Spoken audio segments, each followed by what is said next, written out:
Welcome to the lesson, Louis Lumiere and his early 10 films. The word cinema is derived through a linguistic process known as back formation. In the linguistic process of back formation, a shorter word is invented, cutting short a longer word. Shorter neologism, cinema, was created by cutting short a larger lexeme, cinematography.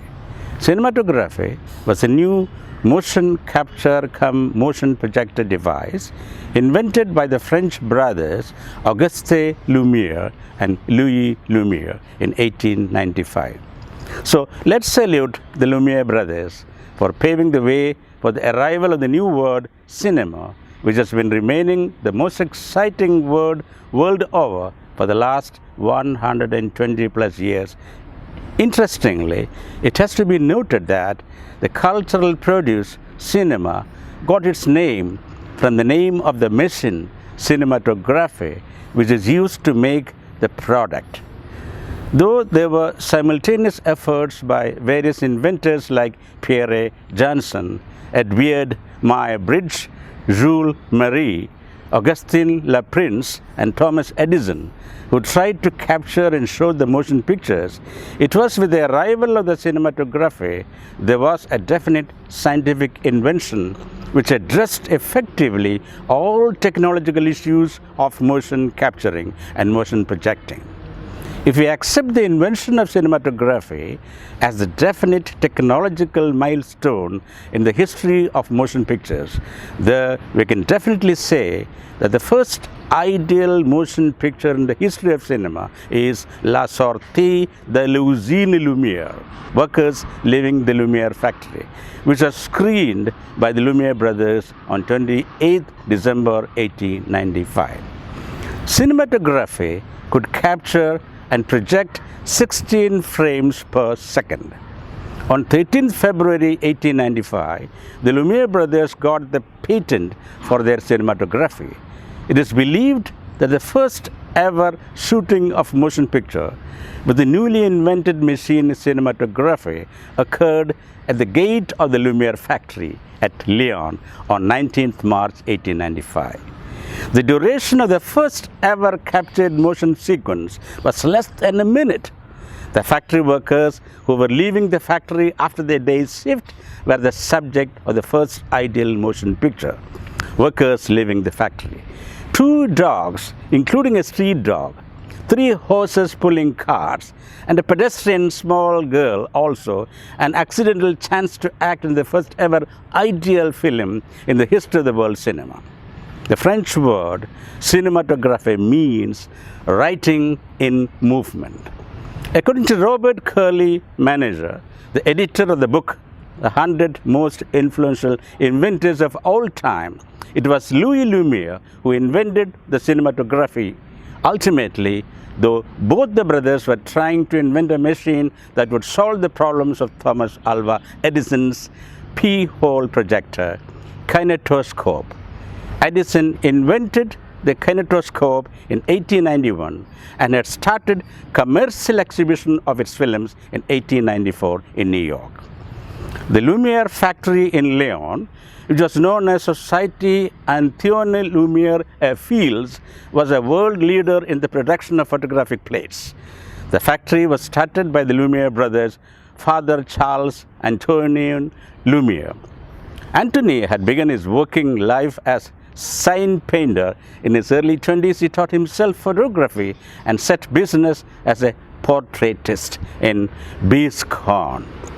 In the 1870s, he moved to Lyon, then as now France's second important commercial center after Paris, where he continued portrait work and later set up a factory for the production of the new dry photographic plates, then coming to widespread use.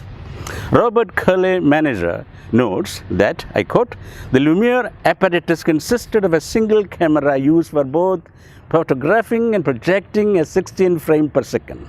Their first films, they made more than 40 during 1896, recorded everyday French life, for instance, the arrival of a train, a game of a cards, the toiling of a blacksmith, the feeding of a baby, soldiers marching, the activity of a city street, Others were early comedy shots. The Lumiere presented the first newsreel, a film of the French Photographic Society conference, and the first documentaries, 4 films about the Lion Fire Department, beginning in 1896. They sent a crew of innovative cameraman projectionists to cities throughout the world to show films and shoot new material, unquote. Richard Abel says that by early 1896, about 200 pieces of cinematography were manufactured to produce nearly 1,000 short films, actualities primarily as a means for publicizing the company and its products. However, though the Lumiere cameramen resumed making actuality films between 1899 and 1901, in a second wave of publicity, the Lumiere company took no interest in the commercial exhibitions of films, and by 1905 abandoned film production altogether. Hereafter, believing that cinema is an invention without future, from 1907 onwards, the Lumiere brothers focused on the production of their new invention, the autochrome plates which ruled color photography seen till next 3 decades. Many historians who write about the cinema say that it was Sir George Méliès, a contemporary countryman of Lumiere brothers, confessed that, I quote, "Cinema is an invention without a future," unquote. Pierre Janson, another early inventor of the prototype motion picture, who was present in the French Photographic Society conference at Lyon in 1895, called the Lumiere cinematography demonstration as the big event of this session. Alan Williams records that only Antonin Lumiere had understood the commercial potential of their cinematography, because Auguste and Louis had some misgivings about it. Finally, I quote, "Louis and Auguste let their father organize the machine's commercial debut in Paris, and so neither son was in the capital on December 28, 1895. It was Antonin Lumiere who rented the hall, had programs printed, and set the guest list for the inaugural preview of that afternoon. Though that show was very well received, Papa Lumiere had neglected to arrange any publicity for the general screening that followed, and at the end of the first evening, only 33 to 35 people had paid 1 franc each to attend the birth of the cinema. However, the father of the pauper cinema, Louis Lumiere, was not there in the town to witness the nativity of the cinema. Alan Williams adds that, however, in the weeks to come after the debut, on some days, their long cinematic entertainment shows, each having a duration of about 25 to 30 minutes, with the accompaniment of the live orchestra, screened in the Indian room of the Grand Café on the 14 Boulevard the Capucines in Paris. The revenues were 2,400 francs, and policemen were posted to keep order in the lines of the waiting customers. Alan Williams lists the 10 films with their titles in English translation in the schedule, arranged in the order of their screening at the first public exhibition. Workers leaving the Lumiere factory, horseback gymming, fishing for goldfish, debarkation of photographic congress members at Lyon, the blacksmiths, a little trick on the gardener, feeding the baby, blanket toes, the place de Cordial at Lyon, and the sea. At times there are minor changes in the English translations of the titles of these films. All these films were made by younger brother Louis Lumiere. The elder brother, Auguste Lumiere, managed to make only 1 film, Mauvaises Herbes, Burning Weeds, in 1896, because Alan Williams notes that in 1895 only 1 cinematography machine was manufactured and Louis Lumiere guarded it zealously, even from his elder brother Auguste Lumiere, who was 2 years older than Louis.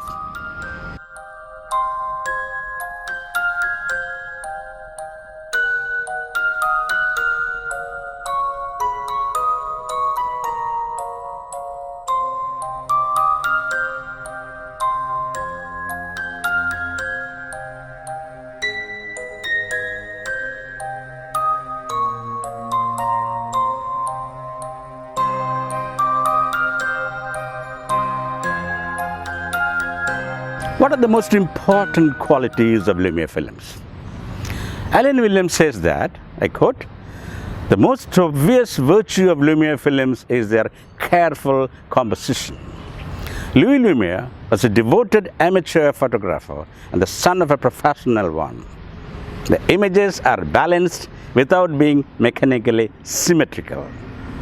One of his favorite compositional technique might be called the Lumiere diagonal, which is, as well as a means of structuring an image, is a way of suggesting depth.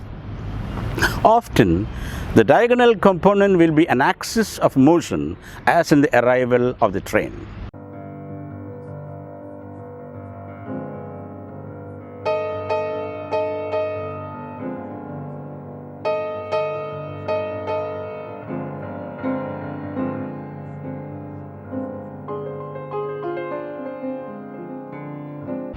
The second quality of Lumiere films, to Alan Williams, is the care given to lighting and exposure values in the films. Yet another quality of the films, to Alan Williams, is that the Lumiere brothers took multiple takes of a scene and selected the best of such takes, and others were discarded. As well as beginning composed in space, the Lumiere works were often carefully structured in time, adds Alan Williams. Marshall Duthybaum argues that strong structural patterning makes many of the Lumiere films.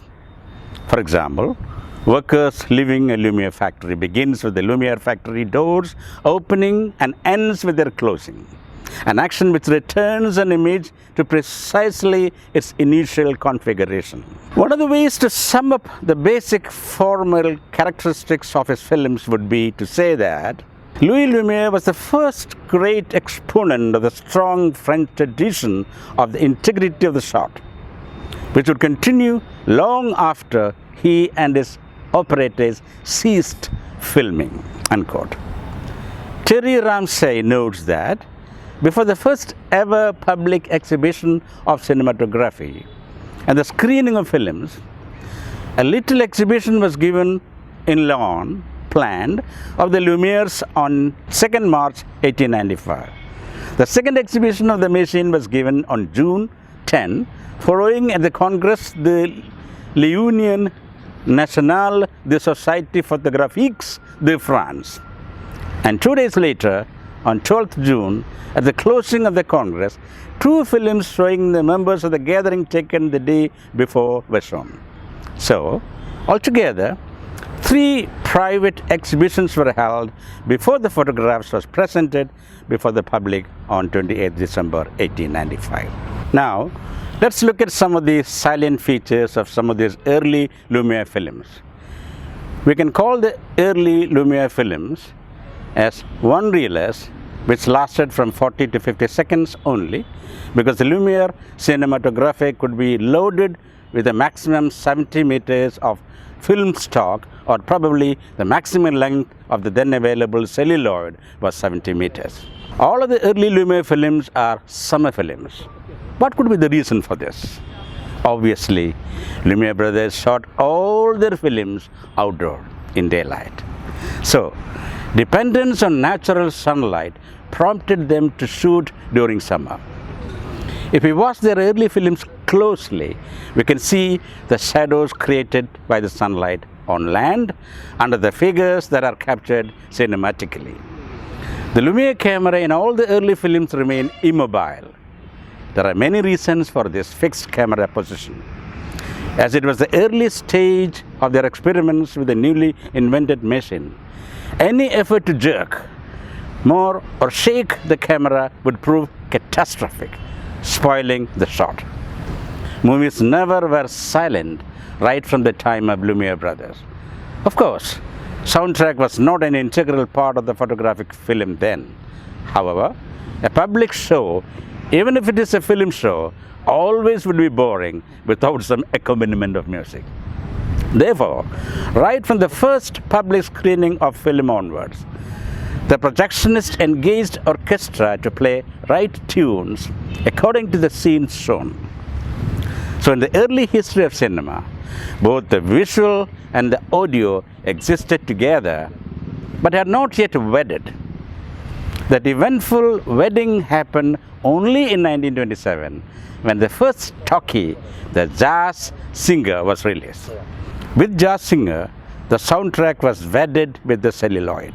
Dirty hands, dirty face, little devil, that's what they say. But to me, he's an angel of a joy.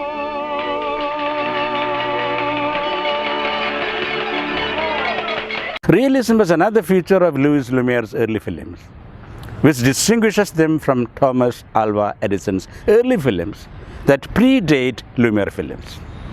Edison films were staged movies shot inside the studios. So, fictionality was the major feature of Edison films.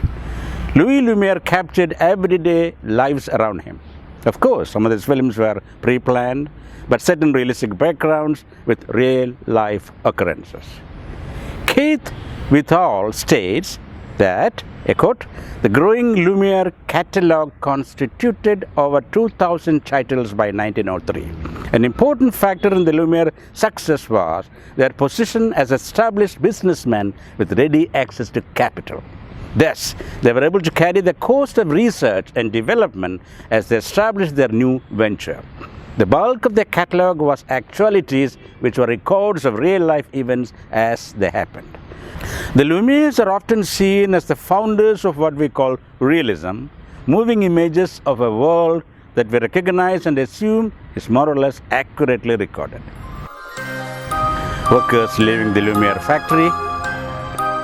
In this 35mm silent actuality film, the scene of the action is the gate of the Lumiere factory at Lyon.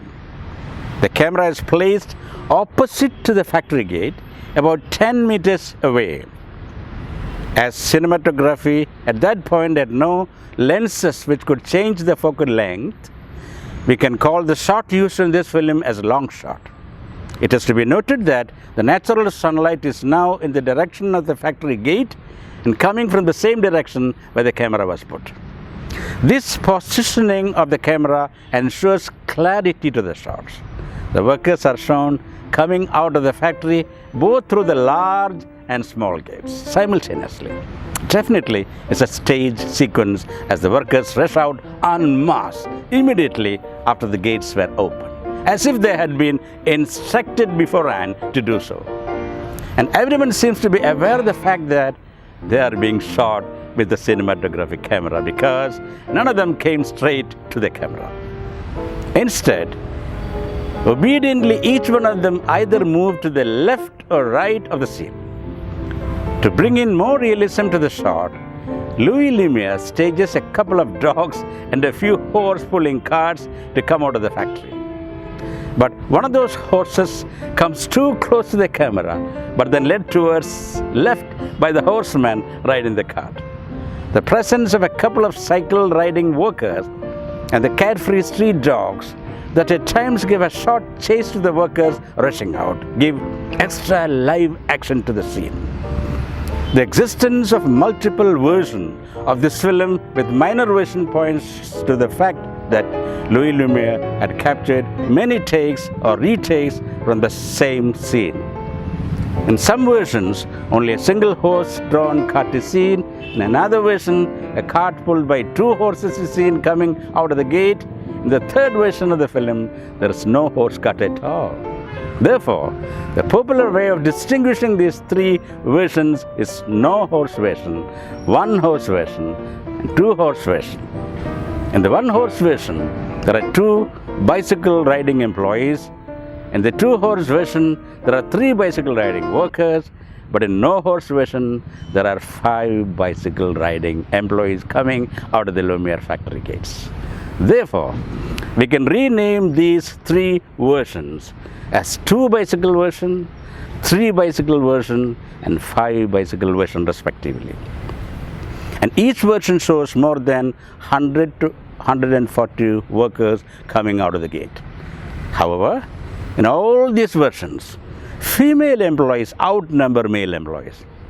And it's also interesting to note that these women, unlike the factory employees of the time, were dressed to the occasion, as most probably they had been provided with prior information of the shooting schedule by Lumiere brothers. Horseback jumping or horse trick riding. Louis Lumiere's film with these titles are available in two versions, in 1895 version and 1896 version. The first version is set in a backdrop of a tie-roofed shed, which probably is a horse stable. Three men, a trainer in black suit, a jumper in white dress, and a horse keeper in white dress, and a black horse which is made to stand in the mid-ground, are featured in this film. The jumper looks like a trainee because he was able to successfully jump and sit on the horse in the 7th attempt only. But it looks like that he falls deliberately to keep up the humor of the action. A bemused small white dog that bears witness to the failed jumping attempts is seen running to the camera and back at the time. Of course, the dog acting was not directed by Louis Lumiere. Anyway, the second film of Louis Lumiere also, a dog attracts substantial attention of the spectator. Rather than realistic, this film looks like a pre-scripted spectacle performed before the camera. There are three planes in the shot: the level ground of action, the floor of the shed, and the rooftop of the shed in the background. It looks like that there are at least a couple of blurred onlookers who are standing under the left part of the shed. The 1896 version of the horseback jumping or horse trick riding is probably shot in a garden in the background of which traces a big mansion is seen. Two black horses along with the 6 white-clad men are featured in this early movie. However, only 3 men are shown repeatedly at least 20 times trying to jump on the back of a black horse which is made to stand in the left foreground. The second black horse in the background does not participate in the action. Naturally, the selection of the color of the horses and the selection of the color of the dress of jumpers was a deliberate decision by the filmmaker to give contrast to the scene, to make it look clear and distinct in the black and white plane. Apparently, these jumpers are trained horsemen. Everyone seems enjoying the moment. This film could be described as one of the earliest silver screen spotty comedies. Here too, the scene is set against the sunlight. Fishing for Goldfish.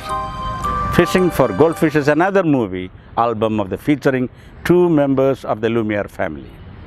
A baby in the white skirt and a white hat is shown standing atop a table and trying to catch the fish from a transparent glass aquarium jar on the table which is put outdoor. The man in the black suit and holding a baby is Auguste Lumiere, and the baby girl André Lumiere, his daughter probably less than 2 years old. She is very much excited both by the small goldfish in the jar as well as with the strange machine, the camera, which was shooting her. Intermittently, she looks at the fish in the jar and the camera fixed to her left side. The same baby girl appears in another early Lumiere film, feeding the baby also. The high portability of the cinematography made it possible for Louis Lumiere to carry home the mission and shoot many home movies like Fishing for Goldfish. The Lumiere family was a closely knit one, where the brothers lived in the 2 sections of a large house. It is obvious from the film that the girl was aware of the strange machine that was looking at her, and for all 6 times she looked straight to the camera or towards the man behind the camera, who was none other than her father's younger brother, Louis Lumiere. However, she looks back at her father only once. The film is shot with a mid-shot, with the baby on the tabletop in full view, and father is shown waist upwards. Auguste Lumiere too casts a passing glance at the lens towards the end of the short film. From the tone of the film, it can be assumed that it was shot when there was bright sunlight, as the white dress of the girl is too much glaring. It also has to be noted that here the center of the focus is not the baby actually, but transparent glass jar which is half the size of the baby girl. Unlike many other early Lumiere films, Fishing for Goldfish has only one version in existence. That means Louis Lumiere finished the film in one take. Debarkation of Photographic Congress members at Lyon. The most important feature of this silent movie is that it features a very important innovator of early cinema. That was none other than Pierre Janssen, the French astronomer, who, using his revolver photographique, had captured the movement of the Venus across the sun as far as back in 1874. In the film Debarkation, Janssen makes a cameo appearance. This film had its private premiere on 12 June 1895 at the Congress of the Photographers at Lyon. So, by all probability, Janssen's cameo appearance here could be the first ever cameo in the history of cinema. Auguste Lumiere's cameo appearance in Fishing the Goldsmith happened probably months later, though the film was screened as third in the first ever public screening. The location of this documentary film is a river bank in Lyon, in the backdrop of a modern iron bridge.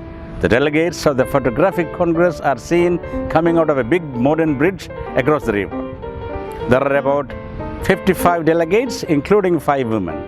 At least 7 of these delegates, photographers, are visibly carrying camera with tripods attached. Interestingly, while coming out, a photographer pauses for a while to take the snap of Louis Lumiere shooting their arrival at the jetty with his cinematography. That was none other than Pierre Janssen. Obviously, all these delegates might have been given prior information that they are being filmed. As a result, very obediently, the delegates move either to the left or to the right of the camera and walk away. No one ever comes straight to the camera fixed on the jetty. Some of us salute to the cinematography by lifting their hats. This is probably the first ever cinematic capturing of a modern cityscape with its boat jetty and iron bridge across the river, caught in the luxury of the bright morning sunlight. All the delegates were dressed very decently, each one wearing gorgeous caps too. The boatsman recedes into the boat after ensuring that all the delegates have disembarked the deck safe onto the jetty and then onto the bank. This diagonal shot is rich in depth and is vibrant with disciplined human movement, rich scenario with stone-laden steps and wooden jetty in the foreground. Neatly decorated boat on water in the midground and the large iron bridge atop of the frame, where another visible human movement can also be spotted.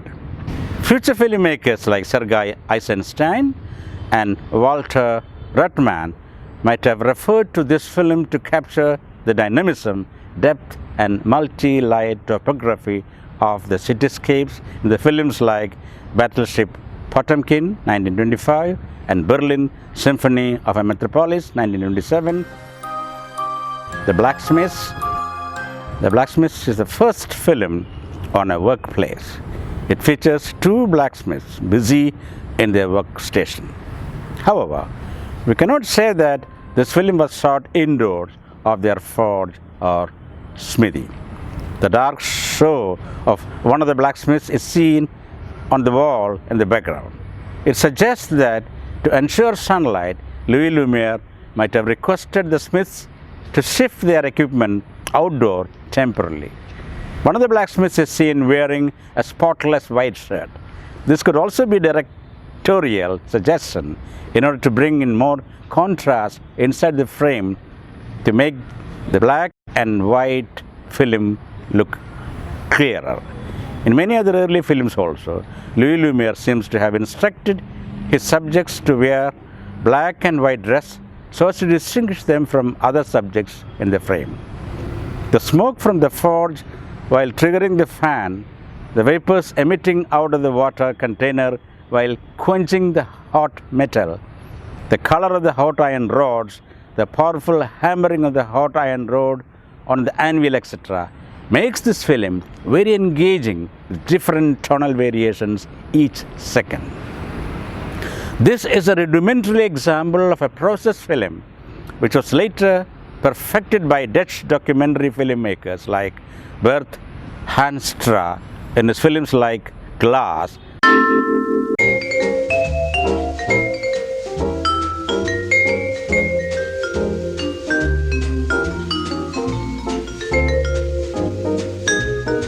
Charlie Chaplin's Modern Times is also a classic example of a factory film.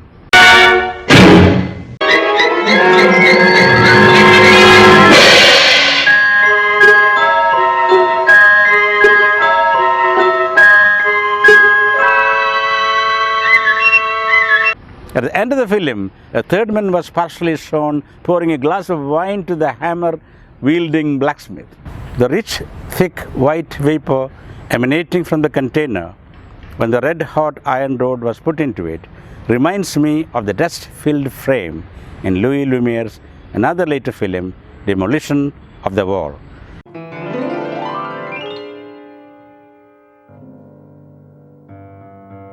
Thank you for watching this video.